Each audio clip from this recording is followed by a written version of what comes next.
Madhya Pradesh Congress committee के प्रदेश अध्यक्ष जीतू पटवारी, नेता प्रतिपक्ष उमंग सिंगार, उपनेता प्रतिपक्ष हेमंत कटारे और पूर्व प्रदेश अध्यक्ष अरुण यादव सहित कई नेता आज जबलपुर पहुंचे। इस दौरान उन्होंने सर्किट हाउस में आयोजित पत्रकार वार्ता में पत्रकारों से चर्चा करते हुए बताया कि 27 जनवरी को कांग्रेस संविधान निर्माता डॉक्टर भीमराव अंबेडकर की जन्मस्थली महू में जय बापू जय भीम जय संविधान रैली का आयोजन कर रही है। इस रैली में भाजपा शासन के दौरान प्रदेश में व्याप्त भ्रष्टाचार और अनियमितताओं के खिलाफ शंखनाद करेगी। इस दौरान जीतू पटवारी ने कहा कि सबसे ज्यादा झूठ बोलने वाले नेता एमपी में भाजपा में हैं। भारतीय जनता पार्टी का अभी दायित्व यह है कि जो वादे किए 5 वो पूरे करें। यहाँ धान की फसल होती है आसपास 3100 देने की बात हुई थी, मिलने लगे क्या? 2700 के दाम गेहूं के मिलने लगे क्या? 3000 बहनों को देने की बात की थी, 3 लाख बहनों का नाम काट दिया उसमें से, मिलने लगे क्या? बीजेपी को बताना पड़ेगा कि हद दर्जे का करप्शन क्यों है। ये सोने के बिस्किट आज से पहले कभी आपने सुने थे कि रिश्वत में मिलते हैं? ये पहली बारी मध्य प्रदेश ने इतिहास रचा। सौरभ शर्मा 1 महीने से कहाँ है ये पता क्यों नहीं चला? 300 करोड़ रुपया 3 एजेंसियां लगी, उसके बाद भी आज तक पता नहीं चला कि इसके पीछे कौन है। वो लाल डायरी कहाँ है? बीजेपी को से पूछना आप, किस नेता ने कहा कि वो लाल डायरी कहाँ है जिसमें 40 लोगों के नाम लिखे हुए हैं? वो जो सौरभ शर्मा के पास से 2000 करोड़ रुपए का पिछले 6 महीने का हिसाब है, 1 साल का हिसाब है, वो हिसाब में किसको किसको 2000 करोड़ रुपए गए? सौरभ शर्मा के वकील ने कहा कि हमारे क्लाइंट की जान को खतरा है। हमने, कांग्रेस ने कहा कि उसको सुरक्षा दो, उसकी जान का खतरा है। इस पे कोई उत्तर है क्या बीजेपी का? उनसे लो।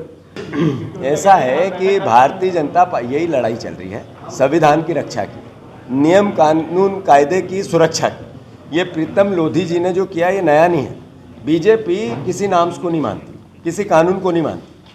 करप्शन इतना अद्भुत क्यों हुआ? क्योंकि थानों पे जो टीआई भेजते हैं उसको बिना पैसे से थाना नहीं मिलता है। जो यहाँ कलेक्टर, एसडीएम, एसडीओपी जो आता है वो कुछ लेन देन करके ही आता है, और वो फिर जनता से उगाता है, और फिर जनता से उगा के लाल डायरियाँ बनती है। किसको फिर कहाँ भेजा? यही तो लड़ाई है। तो ये प्रीतम लोधी जी जो कर रहे हैं बीजेपी का चरित्र है और संविधान का विरोधी है। मुख्यमंत्री इतने मतलब एक बात में उनकी दाद दूंगा, 5000 करोड़ से कम कर्ज ले तो उनको नींद ही नहीं आती है। 5000 करोड़ तो कर्ज लेंगे ही सही, और एक हफ्ते में, अगर दूसरे हफ्ते में अगर आ जाए सर्दी खांसी हो जाती है उनको, तो वो उनका बताए प्रदेश कैसे चला रहे हैं। इस बयान से उनकी जिम्मेवारी नहीं छुपा सकते वो। उनको ये लाडली बहनाओं को 3000 देने थे ना, क्यों नहीं दे पा रहे? ये 2700 संकल्प पत्र कहाँ गए? 1 लाख नौकरियों की बात हुई थी, 155 उमंग 155 वैकेंसी निकली, 155 वैकेंसी निकाली आपने 1 लाख नौकरियों की। अभी फर्जीवाड़ा हुआ एपेक्स बैंक का, एपेक्स बैंक में सब अपने रिश्तेदारों को मंत्रियों ने लगा दिया। मुख्यमंत्री ये बताए कि निष्पक्ष जांच हो जाए, तो हम पूरी पार्टी एक साथ उनसे सवाल कर रही है। आज निष्पक्ष सारे मंत्रालयों की जांच हो जाए तो मेरा आरोप है कि एक भी मंत्री बाहर नहीं रहेगा, सब जेल के सलाखों के पीछे रहेंगे। क्या मुख्यमंत्री का उत्तर आएगा इस पर? कोई भी सरकार हो अल्टीमेटली विकास की बात करती है और करना चाहिए। मुख्यमंत्री जी, पूर्व मुख्यमंत्री जी दोनों ने इन्वेस्टर के नाम पे खूब वाहवाही बटोरी, खूब मीडिया मैनेजमेंट किया, खूब हेडिंग बनाई, पर सवाल है वो ज़मीन पे कितने होते हैं, सवाल है उससे रोजगार कितने, सवाल है जबलपुर की हम बात करें, कहीं नहीं जाए तो जबलपुर में कितनी इंडस्ट्री ऐसी लगी, क्या लॉजिक, इन्वेस्ट कितना आया, कितना, ये सब बात मैं समझता हूँ कि नेता प्रतिपक्ष जी ने अभी हमारे सदन में भी उठाई थी जब विधानसभा चल रही थी। तो प्रयास जरूरी है, उसके पीछे का खर्चा जरूरी है। वो खर्चा कहाँ से आता है? कर्ज से। वो बोझ किस पे पड़ता है? आप पे, हम पे और जनता पे। पर उसके पीछे सारा गुणा भाग करो तो कितना रोजगार है, कितनी तरक्की है, कितना इन्वेस्टर है, कितनी इंडस्ट्री है? जीरो। वहीं नेता प्रतिपक्ष उमंग सिंगार ने कहा कि मोहन यादव झूठ बोलते हैं, सबसे ज्यादा अपराध मध्य प्रदेश में हो रहे हैं। कहने को डबल इंजन की सरकार चल रही, लेकिन हर प्रदेश का मुख्यमंत्री पंगु है। जो निर्णय होना दिल्ली से होना है। मोहन यादव जी मौन है, दिल्ली की तरफ देखते रहते हैं। तो मैं समझता हूं कि देश के अंदर चुनिंदा लोग हर संवैधानिक पद पर अपने लोग, अपने समर्थक बिठा के, एक विशेष विचारधारा के, आरएसएस की विचारधारा के लोग बिठा के इस देश को अपने कंट्रोल में करना चाहते हैं। एक तरफ आप अभी कुछ दिन पहले भी आप देखते हैं मोहन भागवत जी का बयान आया कि देश राम भगवान का मंदिर हुआ बना, अब देश को स्वतंत्रता मिली। ठीक है, भगवान राम की सब आस्था रखते, हम भी रखते, सब लोग रखते, लेकिन मोहन भागवत जी भूल गए कि जिन्होंने देश को आज़ाद कराने के लिए शहादत दी, उन स्वतंत्रता संग्राम सेनानी, उनके परिवार, ऐसे हजारों लोग हैं।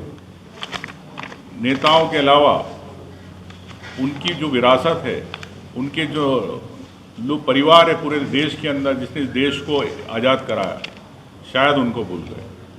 तो मैं समझता हूँ कि भारतीय जनता पार्टी अपना खुद का इतिहास बनाना चाहती है।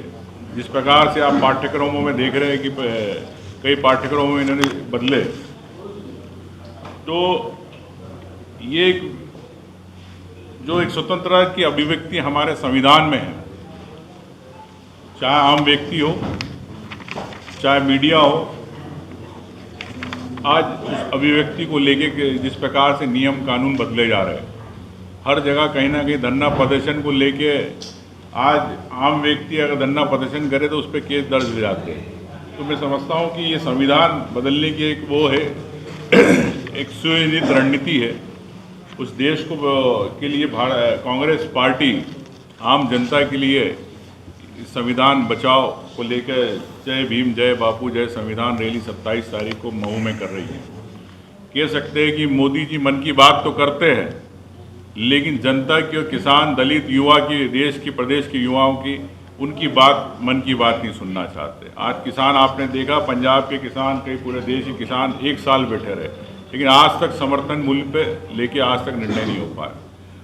तो मैं समझता हूँ कि भारतीय जनता पार्टी एक सुनियोजित षड्यंत्र के तहत देश को मुद्दों से भटकाती है ध्यान, हिंदू मुस्लिम सांप्रदायिकता करा के।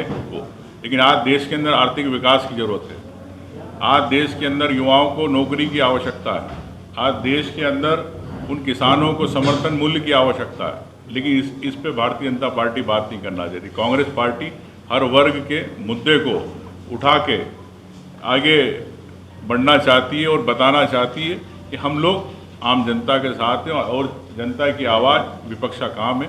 उसी इसमें हम लोग 27 तारीख की रैली की रखी है। वहीं पूर्व प्रदेश अध्यक्ष अरुण यादव ने कहा कि 27 जनवरी को अमित शाह वाले बयान को लेकर मऊ में कांग्रेस यात्रा निकालेगी।